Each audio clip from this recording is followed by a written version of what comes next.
Pollution problem is the tip of the spear. 500 children under 5 who die every day in India because of air pollution. I also breathe the same air and it's terrible. No government health advisory. This is a chronic national medical emergency. This is all because of pollution. It is also a major cause of dementia as well.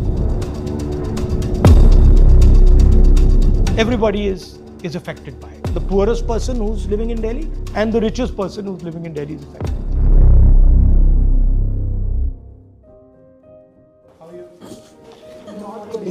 Not good. If you're not good, then you're in trouble. If you're not good, then everyone's in trouble. Yeah, the mothers, you can't. How are you, Mr. Gandhi? Like we see, the whole year's gone by and things are just worse and nothing will change. The problem is complete denial and of course something that, that even when the parliament sessions begins, we are sometimes protesting, doing some children's press conference or desperate moves to be heard that air pollution should be spoken there. So we are very thankful and grateful that, as leader of opposition, you have taken this up before the parliament session. I think this is going to go down in history. So far, it's never happened. So this is the situation we are in. Children, of course, are more vulnerable, as we know, because they breathe faster, their lungs are developing. And this is how the faster breathing makes them more vulnerable to all this toxicity. And there are almost close to 500 children under 5 who die every day in India because of air pollution. Yet, this has never been an emergency. Even if the emergency word is being named, it's mostly named by citizens and organizations and think tanks, isn't it? Not by the governments. The failure has been, one, of course, denial. Two is also only showing optics, which is, say, the previous government had a smog tower. Now you want to do smog guns, sprinklers. You are creating pollution and you want to clean it. That is not the answer.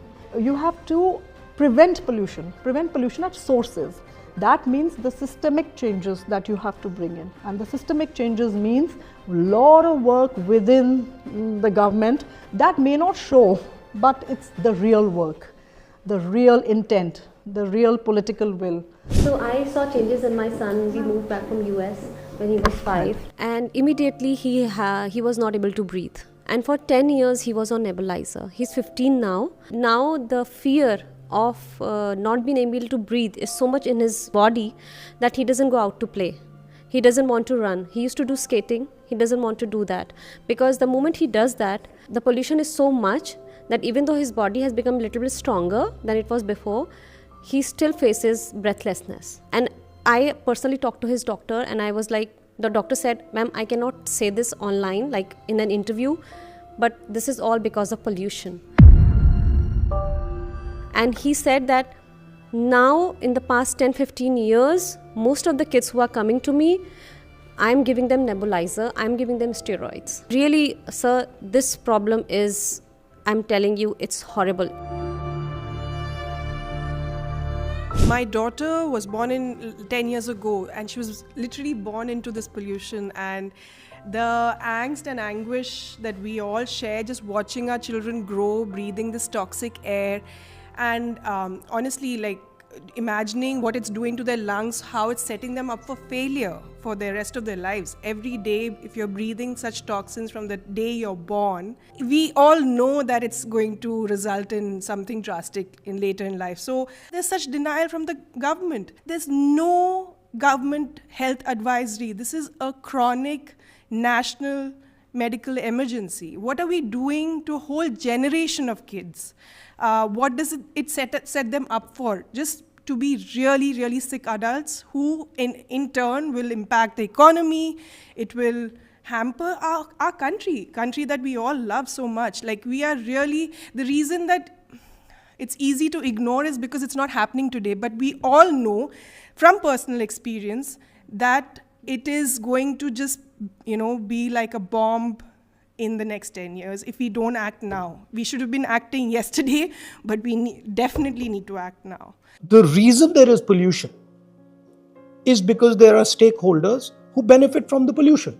Yes, And, absolutely. and to put it bluntly to you, they're more powerful than you are. Yeah. Absolutely. Right. And you know, like Right. Money and Now when power, you're talking one rules another. political will, consequences of this power affect political will. I mean, if you have whatever 500 to 1,000 commercial units who are polluting Delhi, they have political power, right? And the problem is that the average citizen is not organized at all. So he has no political power. You already have a choice in terms of dealing with air pollution that many people in India don't have. You can go to the doctor, Yeah. right? So there are many people who I meet who say, my kids, Yes. that's it, done. Pollution problem is the tip of the spear. I'm more than happy to help you because I think this is important. I mean, I also breathe the same air and it's terrible. And you know, my niece and nephew grew up in it. You can't escape, right? There's no way. I mean, you can be Mr. Adani. Well, Mr. Adani can probably sit in his house and do his little air purifier stuff. But you can be pretty much anybody and you're going to breathe the air eventually. So in a sense that everybody is affected by it. The poorest person who's living in Delhi and the richest person who's living in Delhi is affected by it. You know, the health cost for the poorest is much higher. Higher. Absolutely. There's a serious equity For issue. Absolutely. A rich guy can go get a lung transplant done, but for my domestic help, she is one time still using wood because she's like, gas itna mehenga, I can't cook 2 times on a clean fuel. So even a clean fuel is not available to majority of Indians. I will also request you that in the next couple of days, if we can, introduce some questions and Yeah, we could that we can consider asking the MPs to Yeah, there please. can be a debate on air pollution MLs in too. the MPs parliament too. because we never see it happening. No, it will be the first time. It's never happened. So that is Okay, so itself a big then, thing. so there would a fair goal be that let us try and organize a debate on air pollution in Parliament? Would that be a fair goal? Yes, absolutely, absolutely. Sir, it's a fight for the lives of the children, and not just children, but every citizen Also living in senior this country. Also elderlies, because the health is getting devastated at this point of time. If you are seriously thinking about organizing people around it, Yes. then tell me how you're thinking about it. You know, how you're So thinking we of just scaling up. had these protests, the last couple of protests at India Gate and one on India Gate and Jantar Mantar. But this is the biggest ever, and they were mostly mothers, And how did you teachers, get them there? doctors, because through just Through your messaging, network. just messaging, and no organization, no name, nothing, only one mother and child poster that goes viral. This shows the emotion. There are people. Last protest that's happened and it became, very. Why would they criticize violent. this? I But do because understand. there was detentions, There was at the detentions, of That is something regular I should be citizens raised. raising an No important one protesting point. should be detained. I'd like to add that it just not doesn't affect the lungs. It also affects the heart, it affects the gut system, and it is also a major cause of dementia as well. So even the senior population is going to be severely affected. So you will actually have a public health emergency if air pollution is not catered to. Children's cognitive development. If these children are not going to be crippled, what are you talking about 10 trillion economy? Nothing will work in this country when the children will be crippled, struggling for life. This is where one bold politician will have to take this forward.